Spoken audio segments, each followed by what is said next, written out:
Alright, so today let's discuss about the strategy for physical chemistry. Now I've got a lot of requests for physical chemistry, so I've chosen physical chemistry, and in the next video I'll be doing about organic chemistry. Okay, so first of all I'll be discussing about the important points, like the the topics which carry the majority of marks. First is physical spectroscopy. This you need to be thorough with. Okay, physical spectroscopy, and I would recommend you to use this book, Banwell. This is a really good book, Banwell. Okay, for physical spectroscopy, and the topics you need to cover is first of all rotational spectroscopy. Okay, vibrational. Okay, Raman.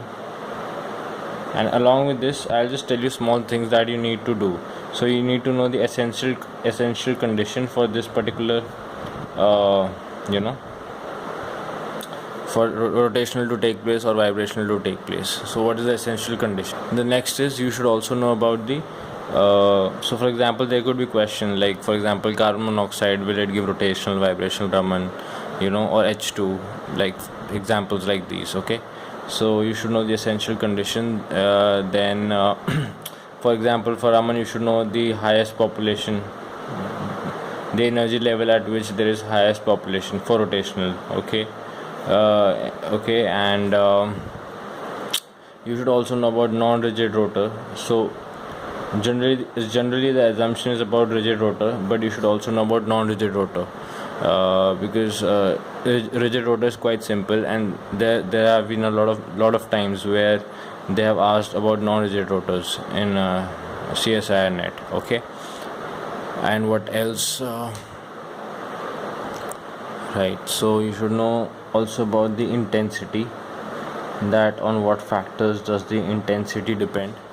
Okay, you should know on what factors does the bandwidth depend of the spectra. Okay, intensity, bandwidth. Okay, then you have to do ESR spectroscopy. In ESR there's one thing you should remember, and I have been saying there have been a lot of questions about this, that if the spin value is equal to 1, and if the spin value is equal to half, or if the spin value is 1 or greater, okay, then in this case the intensity pattern is of a non-Pascalian pattern. Okay, non-Pascalian, and this is Pascalian. So if the spin of the spin is half of the nucleus and the spin is 1, then there's a difference in the splitting pattern. What I mean by Pascalian is 1 to 1, which can be determined by the Pascal triangle. So then we have 1 3 3 1, 1 4 6 4 1. This is Pascalian pattern, right? In non-Pascalian pattern the intensity pattern is different. So just remember this thing. Sometimes it happens that the ESR spectra, they are asking the the pattern, the intensity basically. So you need to give the non-Pascalian pattern if the spin is equal to 1. So you should be knowing this spin of the nucleus. Then in Mosbach spectroscopy, now there's no good book that I have come across till now for Mosbach spectroscopy. I only refer to notes. Okay, so for Mosbach spectroscopy you should know isomer shift. This is very important. Okay, isomer shift for iron and tin. These are the most most common compounds that are used in Mosbach spectroscopy. Then you should also be knowing about Doppler effect, because Mosbach spectroscopy's main it is one of the main reasons why Mosbach spectroscopy is successful. This is due to Doppler effect. So you should know the formula of Doppler effect. Okay, and you should know about quadrupole splitting, quadrupole splitting, Okay, then you should know about magnetic splitting, what happens in case of magnetic splitting, and you should also know Zeeman effect. Okay, I forgot that in ESR you also need to know about Drago's rule. Okay, this is highly important, because what happens is, I'll just tell you in brief that in case of Drago's rule, for example, if a hydrogen is attached to a atom which is you can say ESR active. Okay, so if the hydrogen is attached to a atom which is ESR active, then the splitting due to hydrogen is not counted. Okay, so that is Drago's rule. Okay, so for example, if we have say 14 nitrogen, and if a hydrogen is attached to a 14N, then depending whether nitrogen is ESR active or not, the hydrogen splitting pattern will be considered. So if the nitrogen is ESR active, then the hydrogen splitting pattern would not be considered, and if nitrogen is ESR inactive, then the hydrogen will contribute to the splitting pattern. So this is very important, Drago's rule. So just give it a read. Okay, also you should know about G factor. You might have come across, there are a lot of questions based on G factor. This is the Landé splitting factor, so read about this as well. So in spectroscopy you pay attention to rotational vibration spectra, Raman spectra, okay, and ESR spectra. There are a lot of questions that have been coming from ESR spectra in the last few years, so pay a great deal of attention to ESR spectra. Okay, then also NMR. Again, this is the most common questions are coming from NMR spectra. Okay, so do it you should take the combined NMR spectra. Like, you should do the organic part of the NMR spectra as well as the physical part. And what I mean by the physical part is that what are the reasons for the higher intensity. Like, there have been a lot of questions asking that what is the reason for the higher intensity. Is it the population difference? Then what does the frequency do? So you should know everything. You should know the basic mechanism on how NMR operates. Okay, so this was NMR spectra. So this is all about spectroscopy. Spectroscopy is an important part because almost 8 to 10 mark questions come from physical spectroscopy, so you should do it really well. Okay, and this is easy as well. It's not that it's tough or it's difficult to understand. You just have to go through it once and you can do it well. One more thing that is a part of this is Beer-Lambert's law. This basically comes under UV spectra, but you should only know about Beer-Lambert's law. Okay, you should do some numericals based on Beer-Lambert's law, and like basic formulas like absorb is equal to epsilon naught CL, or log I naught by I is equal to epsilon naught CL. These are very basic formulas, so just go through them once and just practice a few numericals. You don't need to go through the theory or anything like that. Okay, next topic we have is thermodynamics. Okay, and the most important part, I think all of you know, is Maxwell's relations. Okay, I have done a video on Maxwell's relation where I have basically done close to 18 formulas, okay, from a single diagram, which is very easy. So I suggest you go through that. That is enough for Maxwell's relation, and definitely you are gonna get 4 marks every time from Maxwell's relation. So you can secure your 4 marks by watching just a 10-minute video. Okay, next is Maxwell's relations done. Then we have is heat capacity. You should do all the numericals and theory based on heat capacity. Okay, CP/CV, these questions based on CP/CV and all the formulas related to it. For thermodynamics, I think there's no other good book for CSI net other than Puri Sharma and Pathania. So you should refer to Puri Sharma, okay, and Pathania for thermodynamics at least. I think it's good for overall all the physical portion, but if you find some other book, you can go through with that. But I think Puri Sharma Pathania is one good book. You can just consult it for almost all the topics from physical spectroscopy. Next we have is Clausius-Clapeyron equation. Clausius-Clapeyron equation. Okay, then we have Troughton's rule.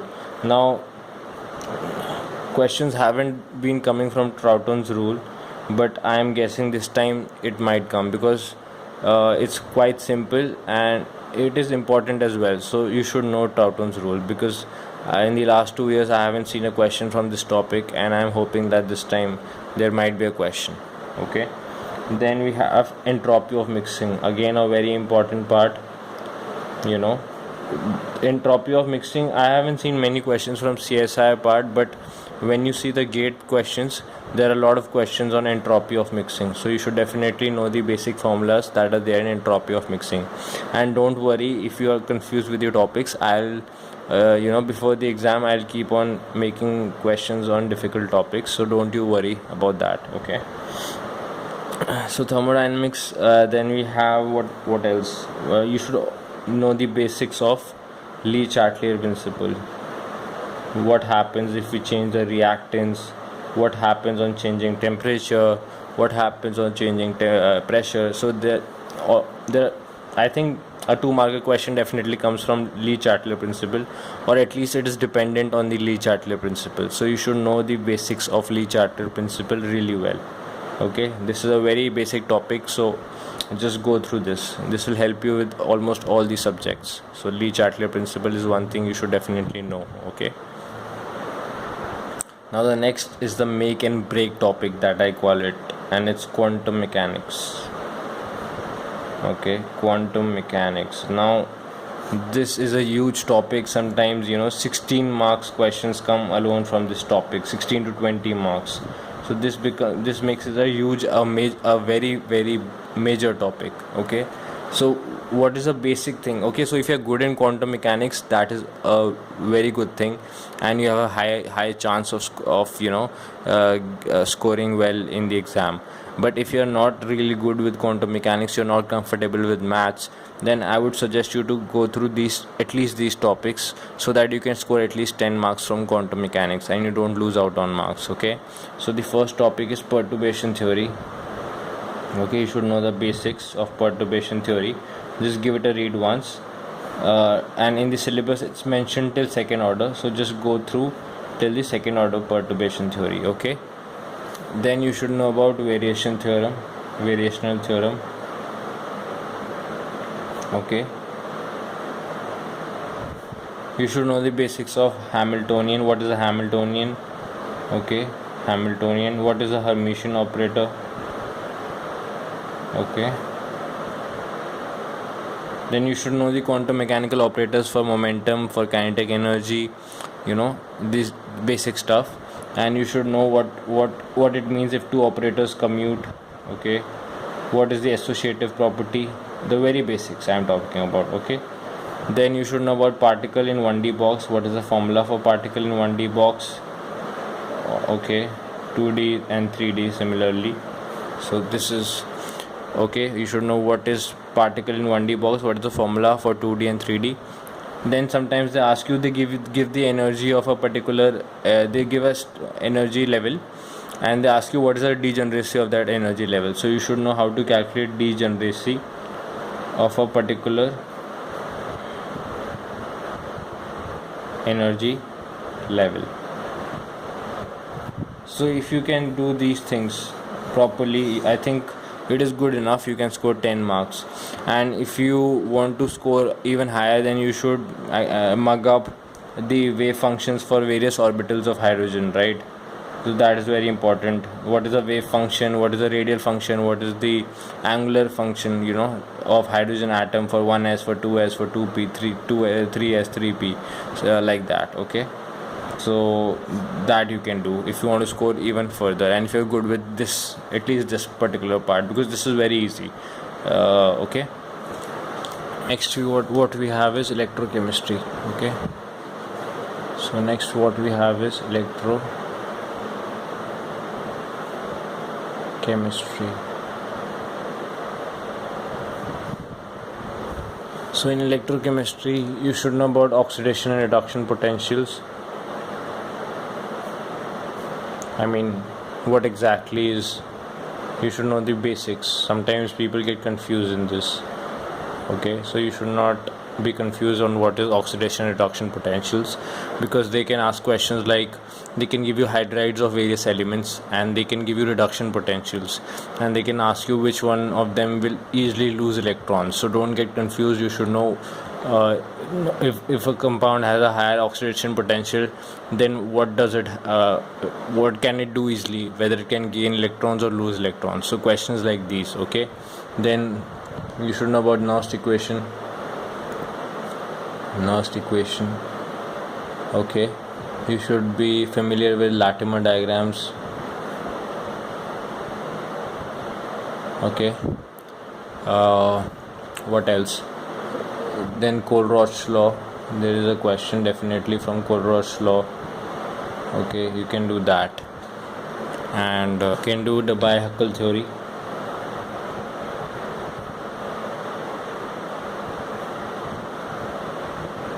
And I think this is good enough for electrochemistry. Basically, there are tricky questions being asked from electrochemistry. Either it is very easy to the point questions on these topics, or sometimes they give you a tricky question, like it came in this year's exam. And it was actually not tricky, it was very simple. The answer was given in the question itself, but still people get confused. So you should just just stick to these topics, and I think you'll be good for electrochemistry. Okay, and you could do one more thing if you have time. Then do liquid junction potential. It is very important for GATE, but I haven't seen questions from NET on liquid junction potential. So just this is like, I'll just mark it as star. So when you have time, just do this topic. Okay, we come on to chemical kinetics. Now this is a huge topic, but I'll just give you a brief topics that you should cover. So you should know the basic rate formulas of first order, second order, third order reactions. Not third order, zero order, first order, second order. That's good enough. So zero order, first order and second order. Okay, the formula for rate constants, rate of a reaction. Okay, then you should be familiar with parallel reactions,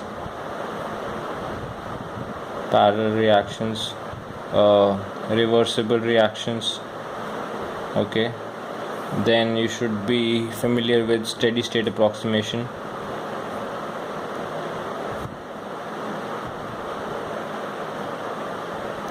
For kinetics, K.L. Kapoor is a very good book for referring for doing stuff from chemical kinetics. I think K.L. Kapoor is a really good book. Okay, then you should know about collision theory. Okay, and transition state theory.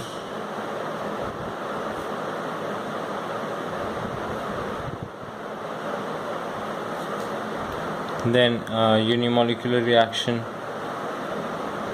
This is basically a part of this. I'm just specifying bimolecular. Okay, then what else is there?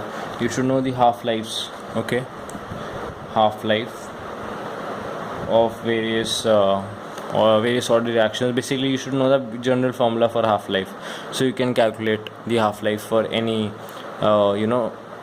given species. Because sometimes what happens is it's not necessary that they give you for T half, they can ask you T1/4 to T2/3. So you should know the basic formula for half-life. Okay, for all the reactions, zero order, first order and second order. Okay, and okay, so this was from kinetics. Also, you should know the graphs. That is very important because people get confused in graphs. So you should know the graph between, say, reactant. Okay, concentration of reactant. I'll just write down concentration of reactant versus time. Okay, inverse of concentration of reactant versus time log of concentration of reactant versus time. Okay, so you should know this basic stuff. So what is a graph for a zero order reaction? How will it go? Will it be exponential? Whether it will be a straight line? Will it be downward sloping, upward sloping? Then you should know the reciprocal of reactant, and then similarly log of concentration of reactant and reciprocal of log of concentration of reactant. So these are the certain graphs you should be knowing when coming on to chemical kinetics. Okay, now the next topic is group theory. Okay, and I have done a lot of videos on group theory, and I'll try and make you guys understand group theory by giving out more videos, but it's very difficult for me to make you understand on videos, but yet I'll try, and your feedback will be highly appreciated. Okay, so I'll try my best that you are able to understand how to calculate the point groups of various compounds. Okay, so how to calculate point groups, but if you're familiar with group theory, then you should know how to find out point groups for various compounds.